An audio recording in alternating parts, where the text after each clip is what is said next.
স্টেডিয়ামে বসে খেলা দেখার পাশাপাশি জায়ান্ট স্ক্রিনে বাংলাদেশ সিঙ্গাপুর ম্যাচ উপভোগ করেছেন দর্শকরা। ধানমন্ডির রবীন্দ্র সরোবর সহ দেশের ৮টি স্থানে দেখানো হয় ম্যাচটি। এবার উন্মাদনা ছিল বেশি। হামজা, সমিত, ফাহমেদুলরা দেশের ফুটবলকে নিয়ে যাবেন অন্য উচ্চতায়, এমন প্রত্যাশার কথা জানান দর্শকরা।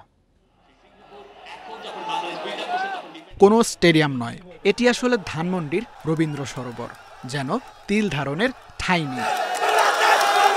অনেক বছর পর দর্শকদের এমন উত্তেজনা নতুন করে জানান দেয় ফুটবলের প্রতি ভালোবাসা। আমরা সবাই অনেক এক্সাইটেড বাংলাদেশের খেলা নিয়ে। স্টেডিয়ামে যেরকম পরিবেশ সেখানেও সেরকম পরিবেশ ভালো লাগতেছে। বাংলাদেশ ফুটবলের নতুন তারকা হামজা চৌধুরী। দর্শকরা মনে করেন হামজা ফুটবলকে নিয়ে যাবেন অনন্য উচ্চতায়। তরুণ প্রজন্মের কাছে এখন ফুটবল এক আভিজাত্যের নাম। আর আপনারা আজকে দেখতে পাচ্ছেন যে আমাদের বিদেশে বংশোদ্ভূত বাংলাদেশে অনেক ফুটবলার বাংলাদেশে ফিরেছে, যার কারণে মানুষের প্রত্যাশাও অনেক বেশি বেড়েছে। আমরা চাই বাংলাদেশ আগামী বিশ্বকাপে অংশগ্রহণ করুক। তীব্র গরমেও কেউ ক্লান্ত হননি।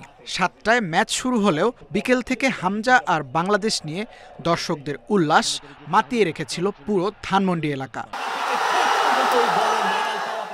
সহজ সুযোগ মিস না হলে ম্যাচটা জিততে পারত বাংলাদেশ, এমন আক্ষেপ থাকলেও ভবিষ্যতে ঘুরে দাঁড়াবে দল, এমন প্রত্যাশা দর্শকদের।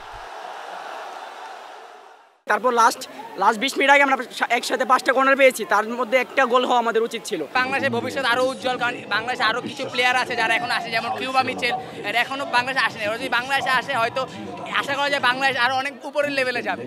রাজধানীর ধানমন্ডি ও মিরপুর সহ দেশ জুড়ে 8টি জায়গায় বিগ স্ক্রিনে দেখানো হয় বাংলাদেশ সিঙ্গাপুর ফুটবল ম্যাচ। দর্শকের প্রত্যাশা এমন উদ্যোগ ভবিষ্যতেও অব্যাহত থাকবে। Tanvir Ahmed, independent news, Dhaka.